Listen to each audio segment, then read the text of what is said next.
Hello friend, জয় শ্রীকৃষ্ণ। ভাই বোন blog চ্যানেলের পক্ষ থেকে তোমাদের সকলকে আবারও স্বাগত জানাচ্ছি। আশা করি তোমরা সবাই খুব ভালো আছো, আর আমিও খুব ভালো আছি। আজকে আমি তোমাদের সাথে আমার একটা ব্যক্তিগত অভিজ্ঞতা শেয়ার করব। সেটা কি বলো তো, যে খারাপ মানুষের সঙ্গ যত তাড়াতাড়ি পারো ত্যাগ করো। কারণ খারাপ মানুষের সঙ্গে থাকলে তোমার বিপদে পড়ার সম্ভাবনা সব থেকে বেশি।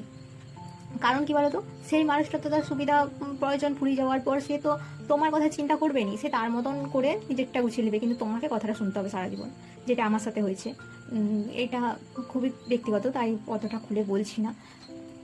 তো তোমাদেরকে একটাই কথা বলা, তোমাদের যদি এরকম কোনো বন্ধু থাকে যে ধরো তোমাদের মনে হয় যে তারা যে কাজটা করছে সেটা ভুল, কিন্তু তুমি যদি ভাবো যে ওরা ওদের করছে, আমি কেন বেকার বলতে যে হব, আমার বলার দরকার নেই, আমাকে বলছে এসে আমাকে তো বলছি, আমি একটু শুনছি না শুনে দিই। সে যদি তার মনের কথাগুলো আমাকে বলে সে হালকা হয়, শান্তি পায়, তাহলে বলুক, আমার শুনতে তো কোনো অসুবিধা নেই, আমি শুনি। এটা যদি করো, এটা সব থেকে বেশি ভুল করবে। তাই বলছি, এরকম যদি